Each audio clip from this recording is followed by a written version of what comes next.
गणपति बप्पा मोरया। भक्तों, बहुत जल्द ही गणेश उत्सव शुरू होने वाला है और गणेश उत्सव शुरू होने के पहले आपके मन में बहुत सारे सवाल उठ रहे होंगे, जैसे भाद्रपद महीने में ही क्यों मनाई जाती है गणेश चतुर्थी? गणेश उत्सव कब से शुरू हो रहा है? गणेश जी की स्थापना और पूजा का शुभ मुहूर्त क्या है? अगर आप भी पहली बार गणेश चतुर्थी में गणेश जी को अपने घर स्थापित करना चाहते हैं तो उसके क्या नियम हैं? मूर्ति खरीदते समय किन बातों को ध्यान में रखना है? गणेश जी की कैसी मूर्ति घर में रखनी चाहिए? और गणेश चतुर्थी पर क्यों नहीं चांद को देखना चाहिए? अगर ये सारे सवाल आपके मन में भी उठ रहे हैं तो ये वीडियो आपके लिए बहुत ही लाभकारी होने वाला है। इसलिए वीडियो को इसकी बिल्कुल भी मत करिएगा, अंत तक जरूर देखिएगा। तो चलिए, समय को ना बर्बाद करते हुए हम वीडियो को शुरू करते हैं। नमस्कार भक्तों, आप सभी का एक बार फिर से स्वागत है। भक्ति, उल्लास और श्रद्धा से भरे 10 दिवसीय गणेश उत्सव की तैयारियां शुरू हो चुकी हैं। जब जब भाद्रपद का महीना आता है, भक्तों का मन प्रभु श्री गणेश की आराधना में रमता है। बप्पा के स्वागत के लिए घर आंगन सज जाते हैं और वातावरण गणपति बप्पा मोरया के जयकारों से गूंज उठता है। यह पर्व केवल पूजा का अवसर नहीं है, बल्कि भक्त और भगवान के बीच एक आत्मीय संबंध का पर्व माना जाता है।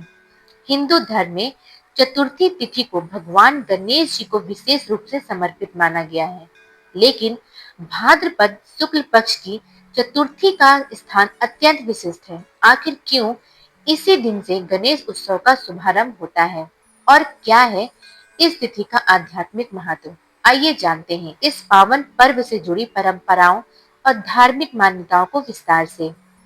पौराणिक मान्यता के अनुसार माता पार्वती ने भगवान गणेश को अपने शरीर की दिव्य मिट्टी से उत्पन्न किया था। उन्होंने उन्हें द्वारपाल बनाकर बाहर खड़ा किया और स्वयं स्नान के लिए चली गईं। उसी समय भगवान शिव वहां पधारे, लेकिन गणेश जी ने उन्हें अंदर जाने से रोक दिया। यह देखकर भगवान शिव क्रोधित हो गए और उन्होंने गणेश जी का सिर धड़ से अलग कर दिया। जब माता पार्वती को यह ज्ञात हुआ तो वे अत्यंत व्याकुल हो गईं और उन्होंने प्रलय लाने की चेतावनी दी।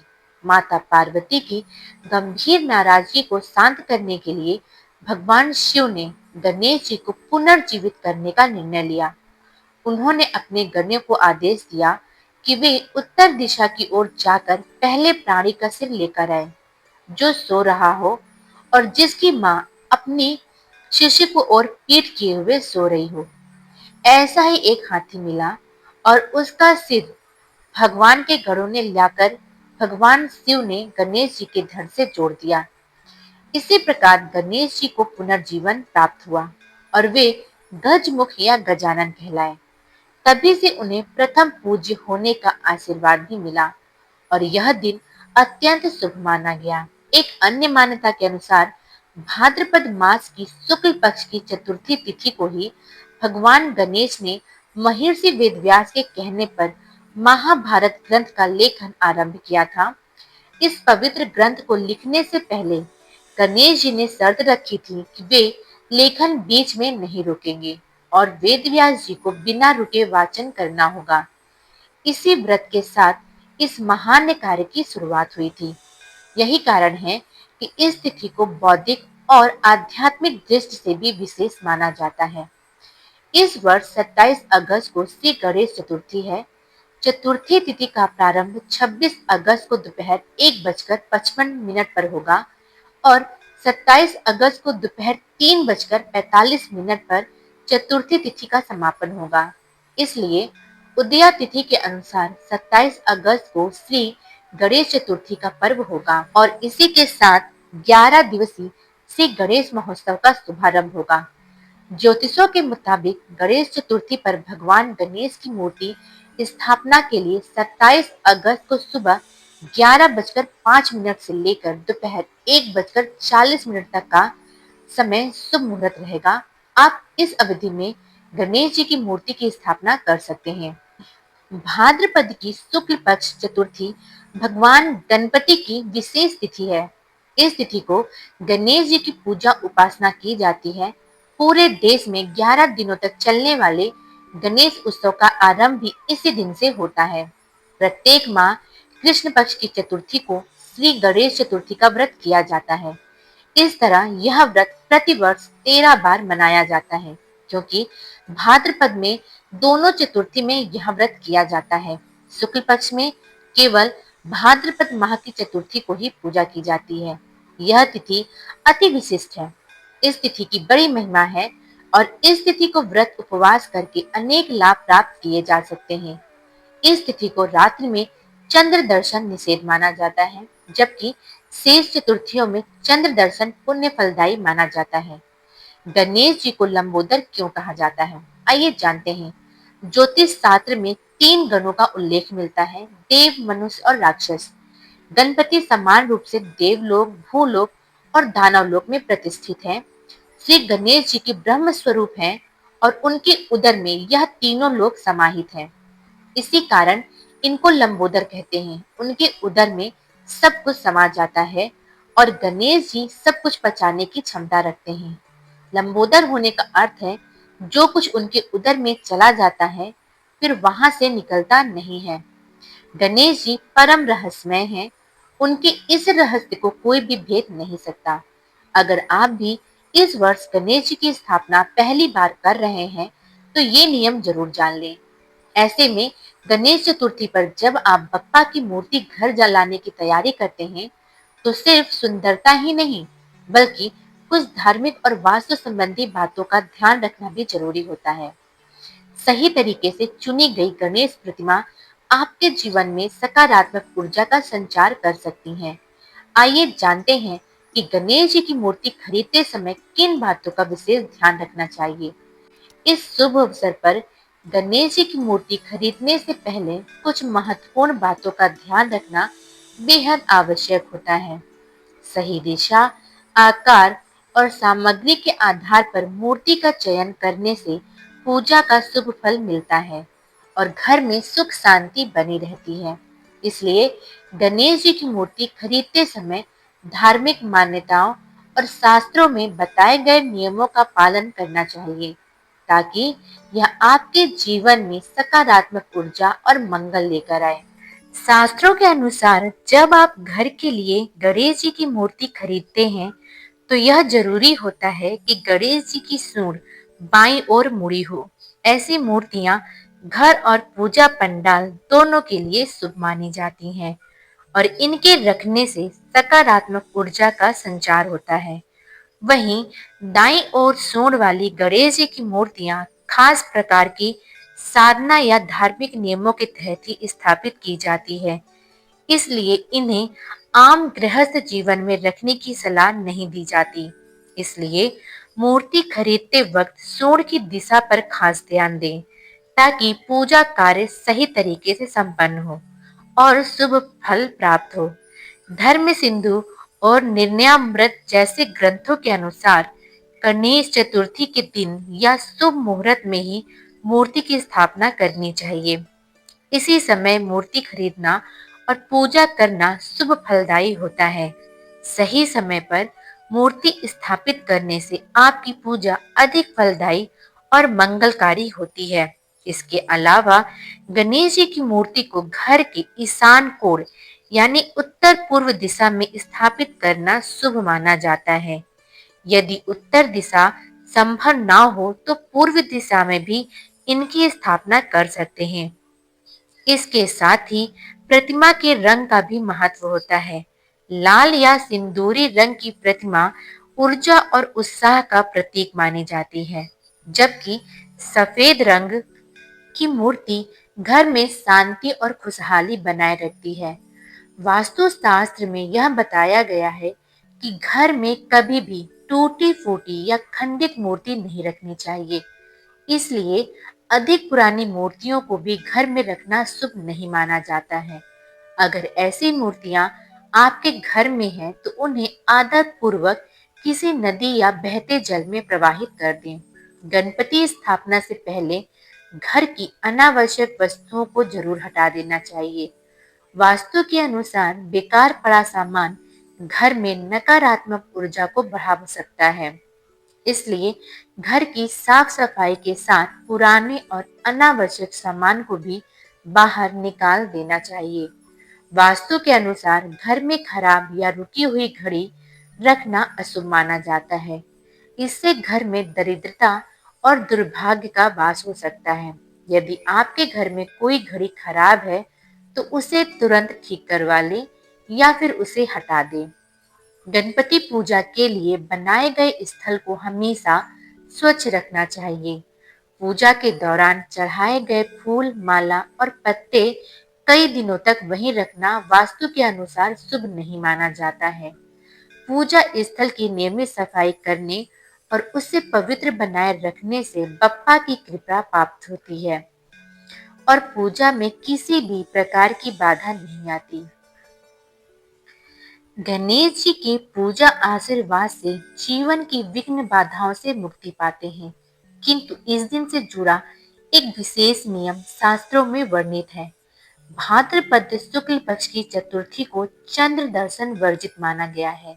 कहा जाता है कि इस दिन यदि कोई व्यक्ति चंद्रमा का दर्शन कर ले, तो उसे जीवन में कलंक और झूठे आरोपों का सामना करना पड़ सकता है। इस कथा का प्रभाव भगवान श्री कृष्ण के जीवन में भी देखने को मिलता है। मान्यता है कि एक बार श्री कृष्ण ने गणेश चतुर्थी के दिन अनजाने में चंद्रमा का दर्शन कर लिया। इसके परिणाम स्वरूप उन पर स्मंतक मणि चोरी का झूठा आरोप लग गया। निर्दोष होते हुए भी उन्हें समाज में कई मिथ्या बातों का सामना करना पड़ा और अपनी निष्कलंकता सिद्ध करने के लिए अनेक कठिनाइयों से गुजरना पड़ा। इस घटना ने इस मान्यता को और अधिक पुष्ट कर दिया कि गणेश चतुर्थी के दिन चंद्र दर्शन से वास्तव में झूठे आरोप और कलंक का भय उत्पन्न होता है। पौराणिक कथा के अनुसार जब भगवान गणेश को गज का मुख लगाया गया, तो वे गजानन कहलाए और माता पिता के रूप में पृथ्वी के सबसे पहले परिक्रमा करने के कारण अग्रपूज्य हुए। सभी देवी देवताओं ने उनकी स्तुति की, पर चंद्रमा मंद मंद मुस्कुराते रहे। उन्हें अपने सौंदर्य पर अभिमान था। गणेश जी समझ गए कि चंद्रमा अभिमानवश उनका उपहास कर रहे हैं। क्रोध में आकर भगवान श्री गणेश ने चंद्रमा को काले होने का श्राप दे दिया। इसके बाद चंद्रमा को अपनी भूल का एहसास हुआ। तब चंद्रदेव ने भगवान गणेश से क्षमा मांगी, तो गणेश जी ने कहा कि सूर्य के प्रकाश को पाकर तुम एक दिन पूर्ण हो जाओगे, यानी पूर्ण प्रकाशित होगे। लेकिन चतुर्थी का यह दिन तुम्हें दंड देने के लिए हमेशा याद किया जाएगा। इस दिन को याद कर कोई अन्य व्यक्ति अपने सौंदर्य पर अभिमान नहीं करेगा। जो कोई व्यक्ति भाद्रपद मास के शुक्ल पक्ष की चतुर्थी के दिन तुम्हारे दर्शन करेगा, उस पर झूठा आरोप लगेगा। अगर भूलवश या किसी अन्य कारणों से गणेश चतुर्थी को चंद्र दर्शन हो जाए, तो कलंक चतुर्थी के कृष्ण स्मंतक कथा को पढ़ने या सुनने पर गणेश जी क्षमा कर देते हैं। कलंक के दोष से बचने के लिए हर द्विज का चांद देखना भी जरूरी है। अब जान लेते हैं कि गणेश जी की मूर्ति स्थापना करते समय कौन सी गलती नहीं करनी है। गणेश जी की मूर्ति स्थापना के समय इसका मुख हमेशा उत्तर पूर्व यानी ईशान कोण या उत्तर दिशा की ओर होना चाहिए। इस दिशा को सबसे शुभ माना जाता है, क्योंकि इससे घर में सकारात्मक ऊर्जा का प्रभाव। अगर मूर्ति का मुख किसी अनिष्ट दिशा की ओर रखा जाए, तो यह घर में अशांति और परेशानी ला सकता है। गणेश जी की मूर्ति को सीधे फर्श या जमीन पर स्थापित करना शुभ नहीं माना जाता है। ऐसा करने से मूर्ति की ऊर्जा प्रभावित होती है। मूर्ति को लकड़ी की चौकी, लाल या पीले रंग के साफ वस्त्र पर स्थापित करें। यह परंपरा पूजा में सकारात्मक ऊर्जा का संचार करती है और धार्मिक नियमों के अनुरूप होती है। इससे पूजा की सफलता सुनिश्चित होती है। कई बार लोग घर या पंडाल में एक से अधिक गणेश जी की मूर्तियों की स्थापना कर देते हैं, जो उचित नहीं है। एक ही स्थान पर एक मूर्ति की स्थापना करना शुभ होता है। एक से ज्यादा मूर्तियां रखने से पूजा का प्रभाव कमजोर हो जाता है और श्रद्धालुओं के मन में भ्रम की स्थिति पैदा होती है। यह पूजा के फल को भी कम कर सकता है। पूजा के लिए हमेशा पूरी, सुंदर और ठीक स्थिति में मौजूद मूर्ति का ही चयन करें। टूटी-फूटी या अधूरी मूर्ति का उपयोग करना अशुभ माना जाता है। ऐसी मूर्ति नकारात्मक ऊर्जा ला सकती है और पूजा का प्रभाव भी कम हो सकता है। इसलिए मूर्ति की दशा ठीक होनी चाहिए और उसकी शुद्धि का भी ध्यान रखें। गणेश जी को तुलसी और केतकी के फूल अर्पित करना मना है। धार्मिक मान्यताओं के अनुसार ये फूल उनके लिए अशुभ माने जाते हैं। गणेश जी को दूर्वा, घास, लाल रंग के फूल जैसे गुड़हल के फूल और मोदक जैसे प्रसाद अर्पित करना शुभ होता है। इससे उनकी पूजा में खास मान्यता मिलती है और उनकी कृपा प्राप्त होती है। पूजा के दौरान शंख का बजाना शुभ माना जाता है, लेकिन गणेश पूजा में दक्षिणावर्ती शंख बजाना वर्जित है। दक्षिणावर्ती शंख बजाने से नकारात्मक प्रभाव हो सकते हैं और पूजा का शुभ फल प्रभावित होता है। इसलिए पूजा में हमेशा सामान्य या उत्तरावर्ती शंख का ही प्रयोग करें। गणेश चतुर्थी की पूजा का समापन विसर्जन से होता है, जिसे पूरी विधि विधान और मंत्रोच्चारण के साथ करना चाहिए। बिना पूजा पाठ के जल्दबाजी में या नियमों की अनदेखी कर विसर्जन करना अशुभ माना जाता है। सही मंत्रों के साथ श्रद्धा से विसर्जन करने से गणपति की कृपा बनी रहती है और आने वाले समय में सुख समृद्धि आती है। अब जान लेते हैं कि गणेश चतुर्थी की पूजा सामग्री के बारे में। मौसमी फल, धूप, दीप, गंगाजल, कपूर, जनेऊ, सिंदूर, गणेश मूर्ति, कलश, मोदक, केला, आरती की किताब, सुपारी, चंदन, फूल, अक्षत, पान का पत्ता, लकड़ी की चौकी, केले के पौधे, पीला और लाल रंग का कपड़ा, नए वस्त्र, दूर्वा, नारियल, सुपारी, लाल चंदन, पंचमेवा, मोदक प्रसाद के लिए या कुछ मिठाई भी मंगा लें। तो भक्तों, ये थी आज की वीडियो। इस वीडियो में इतना ही। वीडियो अच्छी लगी हो तो लाइक जरूर कर दें। चैनल में नए हैं तो सब्सक्राइब भी कर लें। भक्तों, यह तमाम जानकारी जन रुचि को ध्यान में रखकर दी जा रही है। ज्योतिष और धर्म के उपाय और सलाहों को अपनी आस्था और विश्वास पर आजमाएं। वीडियो का उद्देश्य मात्र आपको बेहतर सलाह देना है। इस संदर्भ में हम किसी प्रकार का कोई दावा नहीं करते हैं। तो आज की वीडियो में इतना ही। मिलते हैं एक और वीडियो के साथ। तब तक के लिए धन्यवाद।